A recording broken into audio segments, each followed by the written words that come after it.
Hello and welcome to episode 1 of the Dear Tarot podcast. My name is Simone, and this podcast is all about creating space with money energy. So let's go ahead and jump in with our guiding card of the day. Today we have the 5 of Swords card, and when I saw that card, I knew immediately what it was trying to get at. This is a card that, when we see it, we know somebody is up to no freaking good. And for you, and for anybody listening to this collective reading, and for myself even, it's like the patriarchy. And what it's doing is basically taking your life force, taking your ability to cope, taking your power away from you, and it's doing it without even... It's just doing it because it's there's no shame. In the picture, we see like a battlefield type of thing. And the guy who's taking the 3 swords looks like he's laughing or smiling. And he's openly doing it in front of everyone, like picking up all of these swords, like from the ruin of other people's lives. It's bleak, actually. But when I see this card, I know that in terms of me and my audience, you guys know this about me and about yourselves, is that being a woman in this particular time in history and this day and age means that our lives were not set up to support our needs.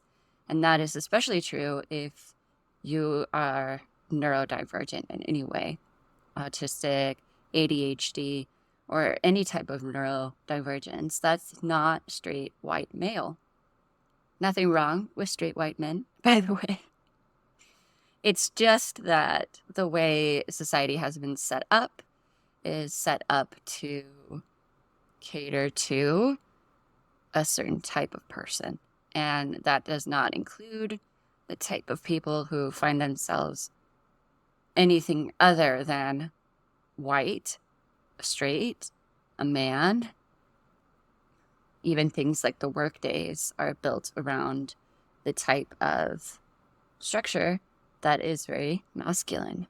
Those of us who live in a more yin type of structure energetically on a daily basis actually don't get to benefit from the way society works. And so you may feel like capitalists and all of that stuff, it's like they're picking up the pieces of your life that they destroyed and are like, hey, ha ha ha, now I have your information.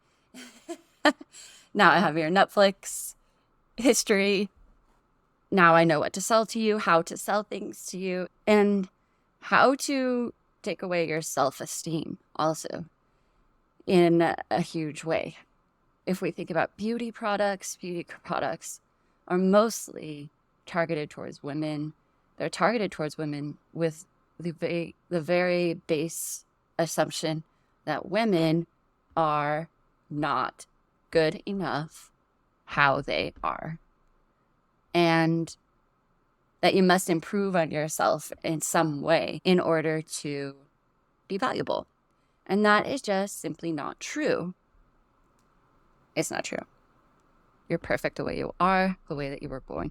And I think that this card reminds us that once we get to see the full picture, then we decide to alter the way that we view ourselves, the way that we think about our self-esteem, the way that we think about our life purpose, our career, and overall our money, since that's the main focus of this podcast, of this work that I do, which is creating space around you with passive income and protecting the income that you do get once it's inside your house and inside your energy field, and opening yourself up to income in new ways that the patriarchy never taught you to do. So one of the most important steps in getting yourself back to a place where you truly love yourself and you're truly earning money and keeping it and learning to spend it in ways that doesn't hinder your true spiritual path because it's okay if you like to put on makeup. In fact, it's amazing. If that's your true spiritual path and you like to do that, you should continue doing that. I have nothing against makeup per se. What I have against the idea of makeup is the fact that many people can't go a day without it because they are too terrified to be seen without their makeup on. That, to me, is ludicrous, because I just don't understand how anyone could not be valuable at face value. If makeup is the thing that you like to do, then do it. Go ahead. It's awesome. And I like watching makeup tutorials, even though I almost never wear makeup. I haven't put a stitch of makeup on my face probably over a month. But that's because I don't really like to use it more than that. It's something that I like to do for fun very occasionally, and I'm okay with that. What I'm not okay with was having spent my late teens and my 20s paying for makeup, thinking that it was one of those essential things that I had to have in my bag at all times. So I had to have the right kind of foundation, the right kind of mascara, the right kind of lip gloss with me at all times. And I would spend my money on those things when in reality, that was just my way of coping with the fact that I realized from a very young age, based on how the men in my life treated me, based on how society treated me, in order to be valuable, I had to be beautiful. And so now I no longer spend money on makeup. Almost ever. And I just think that's really beautiful, because then that money goes into things that I actually like doing, like hydroponics gardening, buying more tarot decks, saving for my retirement, which I actually want to do.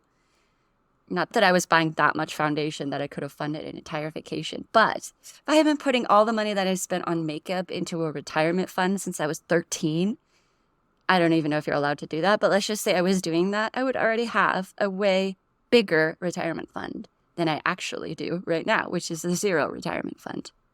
I'm going to get on that. Now we're jumping into the part of the podcast where you guys get to send in your questions and I will respond to them using my tarot cards, or sometimes astrology. And today's first question, the official first question of the Dear Tarot podcast, from Katie. She says, how can I attract more people and more wealth into my business? Katie runs a couple of different YouTube channels and podcasts called Unblocking the Creative. And we've got a couple of cards in for you already, Katie. I think you're going to like this reading. Katie is an old friend. The first card is the Three of Cups, and it's coming in reverse. So the Three of Cups is talking to us about celebration and like being with your girls, i.e. me. But it's coming in its reverse position. So there's a couple of things that may be going on. Are you already connecting to the community that you have, your friends, so to speak? And if you are, does this feel exactly aligned to the purpose and meaning of your podcast? Are you spending too much time in the friend zone, so to speak? The next card that you got in, Katie, was the Empress. And this card is really powerful. It's showing you on a throne and it's showing you in a position of power. And the Empress is really one of those cards that also signifies looking out over what you've created and really surveying what it is that you've already done. So Spirit's talking to you about how can you already measure the success that you've created, and focusing on that success and being grateful to yourself for that. What you have done there is really powerful for changing your mindset and getting you back into creative sort of space.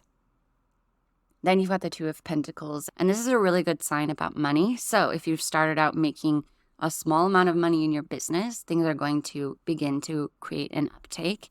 And once you receive and listen to this message, then you will already be able to invite that energy in. And just keep an eye out for it over the next couple of weeks, how things start to shift in your business and how your income starts to increase just by having requested and listened to this reading. The next card that came in is the Fool card. And throughout this, I see not only a person in a position of power, but also a person who's idealistic, who has fun. However, the final card that you caught in was the Page of Cups in reverse. And it's talking about, very interestingly, the last card and the first card are both cups. And then we've got 2 major arcana, and in the very center, the Pentacles card. Okay, wow. Very cool. The Page of Cups, and they're both in the reverse position, these two. So it's like, where do you feel emotionally this is draining you? And how can you get back into this space of really focusing on income first? There's a book called Profit First that could be of interest to you. And also, I want you to start thinking of yourself first. You are really fun and exciting, and you have a great personality, and it shines through the work that you do. However, beware of just giving away that energy for free, and instead asking for exchanges and to be present with the universe as the universe responds to the work that you're doing. Above all, maintaining that fun, silly spirit that is yours and only yours. That is really the center of why people are attracted to the work that you do. And start being really strategic about who you invite onto your podcast. It's not just about who you feel most comfortable with, but it's also about, am I reaching the exact people that I then want to bring into my world and invite into my paid work? So you guys can check that out. And for all of you listening, you can also check out Katie's podcast. I will link that in the description below. She is really great at interviewing, and she has a lot of incredibly interesting interviews. Her current podcast is all about helping people overcome creative blocks in their businesses. So if that's something you're into, then you should definitely check that out. Did you know that you can send in your own question to the Dear Tarot podcast, and I will read for you and publish it in the next podcast? You can send in a question anonymously, or you can ask for a shout out. And the questions can be all about business, passive income in general, building an abundance. So really anything business and money related. That's my specialty, and that's what I love helping people with. So if you have a question, go ahead and check the show notes or the description or wherever you're watching / listening to this. And you can submit your question totally for free. Again, anonymously, or if you'd like a shout out, I'll also do that for you. This podcast was originally recorded during Leo season and in the midst of a Mercury retrograde. So I wanted to share a little bit about that with you. Remember that Leo is a strong energy. When Mercury is in retrograde in Leo, we can experience a sense of fighting words. What I'm trying to say is that the lion always wants to protect what's dearly theirs. So be careful with communications at this time. And if you'd like more information about how to set up your passive income stream, then go ahead and check out the show notes for more information about how to set up your passive stream of income. Thank you so much for listening, and I'll see you in the next one.